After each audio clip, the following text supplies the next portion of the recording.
Hello and welcome. This video is a walkthrough of my CLI data gem project for Flatiron School. The requirements of the project were to scrape data from a website and display that data through a command line interface. The website I chose to use for this project is the City of Albuquerque's site, in particular the section about prescription trails, which are walking trails at some of the parks in the city. If you go to the List of Trails page, you'll see this map with trails outlined in gold. Clicking on an outline opens a pop-up which has a link to a page about the park at that location. The page it takes you to has information about that walking trail. Below the map, there's a section headed Find a Trail by zip code. If you notice, that section has a link but does not allow you to search by zip code. I wanted to have that search functionality, so I wrote my program to do that. Now let's take a look at the code. The code for this program is divided into three classes: a CLI class, a scraper class, and a park class. When we run the program, we'll instantiate a new instance of the CLI class and call the start method. This method prints out a welcome message and some information, and then it calls the menu method. Menu is the flow control logic. It lists the options and the keywords to invoke them, then gets input from the user. Based on what the user types in, it calls the associated method. Typing in list, we'll call list parks, and typing in all, we'll call list all parks. These methods interact with the scraper class to get the names and URLs of the parks.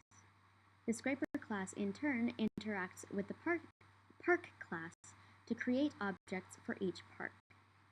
List parks uses helper methods to ask the user for input and to check that it is valid. List all parks iterates through each of the valid zip codes to scrape that information for all of the parks. The scrape parks method from the scraper class then instantiates new instances of the park class with name and URL attributes.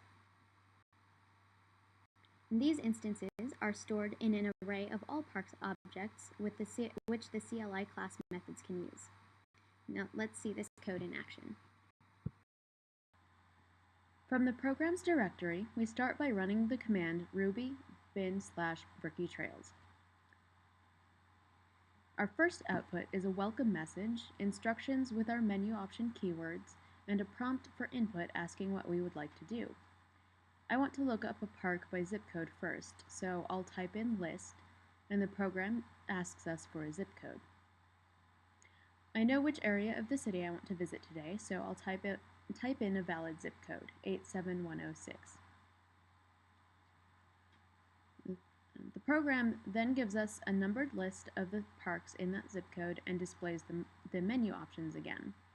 I want to know some more about Roosevelt Park, so I'll type more, and it will ask which park I want the details on. Roosevelt Park is number 2 on the list, so I'll put in 2.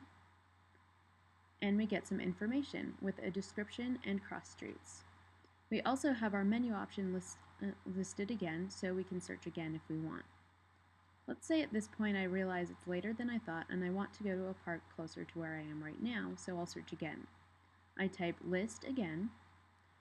It asks for a zip code again, so I'll put in 87111, and I get a list of the parks. But on this second search, it isn't just the parks in the zip code I just entered. The parks we already looked up are still there. That's because the park class is keeping track of all park instances, and the list parks method uses that collection of all park instances to create the list we see. That array of all park instances hasn't been cleared out, so our first ones are still there. On this list with the new parks added on, I want to know more about Academy Hills Park, so I type in 3. The program doesn't know what to do with that because we're still at the main menu in our program flow, and numbers are not an input case I've told the menu to look for. I, the user, have skipped a step, and the program gives us another chance. So first I type more, and then I can type in the number and get the information I want, or most of the information I want, because this park is missing a description, because the page it's scraping from doesn't have one. We do get the cross streets though. Now let's see what happens if we give the program invalid input when it asks for a zip code. If I type in either a zip code that will not give us results or a string of random letters or numbers, we get a message that tells us there's a problem and gives us the option to try again. If we type Y, it will ask us for a zip code again. If we type N, we go back to the main menu. From here, we can type exit to end the program.